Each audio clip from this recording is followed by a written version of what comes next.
Dear me, 3 to 6 months. Watch how I make you proud.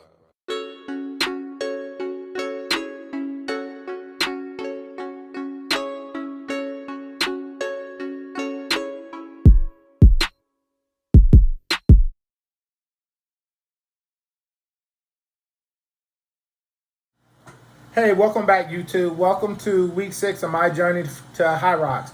If you are new to my channel, then welcome. Appreciate you showing up.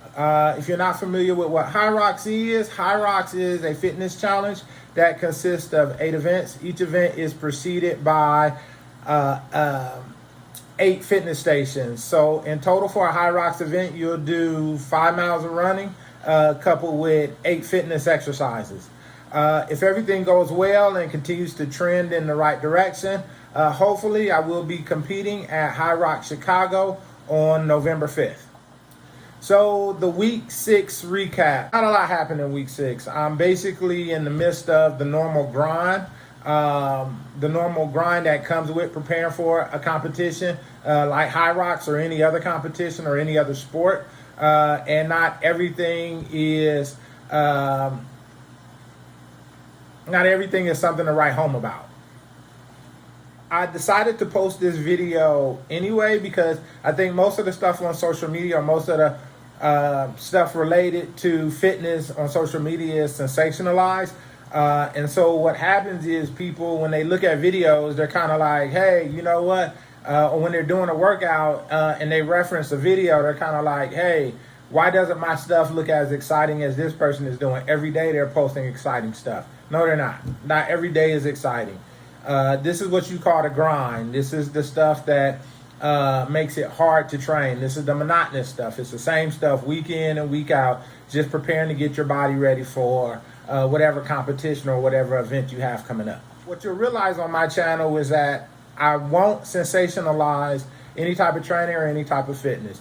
The reason why is because I'm a normal person. This channel is for normal people. And it's for average everyday people that are just trying to get in shape and trying to be motivated to get out their comfort zone by doing something like Hyrox, Deco, or a sort of obstacle course racing. So I think if I sensationalize every video, I think it almost becomes counterproductive to helping that person reach their goals, because all of a sudden now they're expecting continuous excitement with every workout, and that's just not the reality of fitness.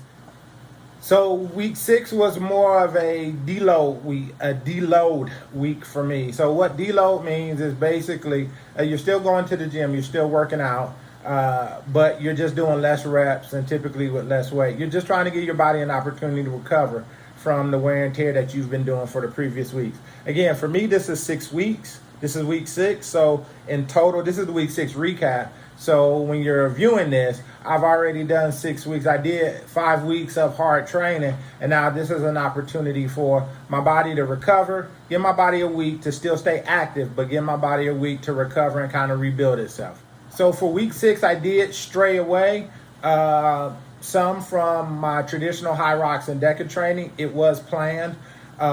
You stray away for a couple of reasons. First, in order to avoid what is called overwork injuries, you want to make sure that you diversify your training plan and your workouts. So if you're hitting the same muscle groups repeatedly, a lot of times that muscle group doesn't necessarily get a chance to recover. And so over time, you can wear it down to the point where you could possibly injure yourself. So that's the first reason. The second reason is over the years, I've accumulated a shitload of equipment. And so in order to keep my wife at bay and not fuss at me about all the money I've spent, I need to make sure that I use the equipment on a pretty consistent basis in order to justify its existence to her, and also justify me spending money, because there's some other shit I want to get, but if I'm not using what I have, she's going to shut everything down. I hope she's not watching this. The next thing is diversifying. If you continue to do the same thing over and over again, it's monotonous. Training by itself is monotonous, to be honest with you. When you're in the midst of the grind and the spotlight's not on you, it's like blocking and tackling. It's just fundamental stuff, and it gets really, really boring. Got to make the donuts. So diversifying your workouts allows you to stay at least mentally stimulated and mentally challenged by the workout. My biggest focus for week 6 was continuing to improve and enhance a training app that I created in order to track my workouts. So I've been working out for several years. But about a year ago, I decided to get hardcore on really tracking my workouts. Tracking your workouts is critically important. Why? Because how do you measure progress? So if you think about it, from a fitness standpoint, a lot of times your body is changing and improving and getting better, but it's not going to show visually. And many times as you build muscle, you'll actually get heavier before you get lighter because you're putting on muscle. And so a person who only focuses on the visual aspect of fitness, to say, hey, I can't see a change or I don't see it on the scale, they may quickly become disenfranchised with the idea of working out. And the truth of the matter is they just didn't give it enough time. Another motivator for me creating this app was data.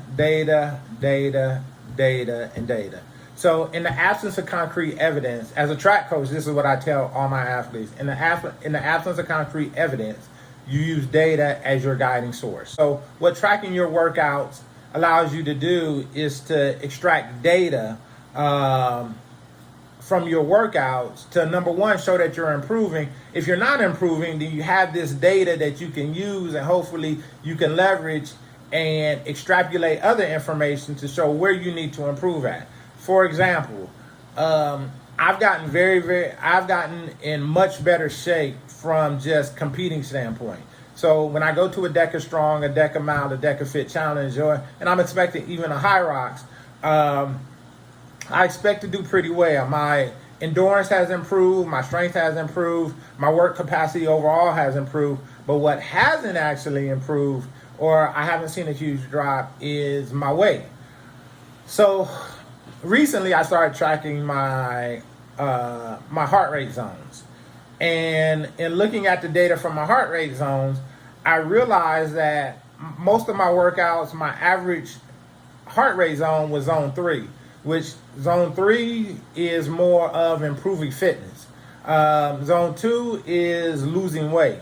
And so what happened, it makes perfect sense now, right? Why I'm in much better shape, but I haven't necessarily seen the scale drop, is because the zone that I primarily work in is the improving fitness zone and not the pure weight loss zone, or not the primary weight loss zone.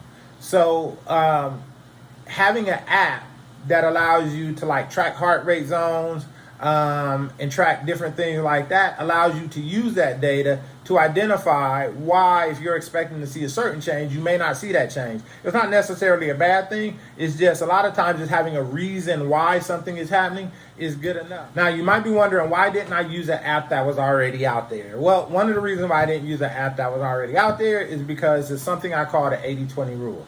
There's a couple of 80-20 rules, but my 80-20 rule is when you get an app, you only need 20% of its functionality, and the other 80% tends to just get in the way of you using it. And so I wanted an app that did exactly what I needed to do.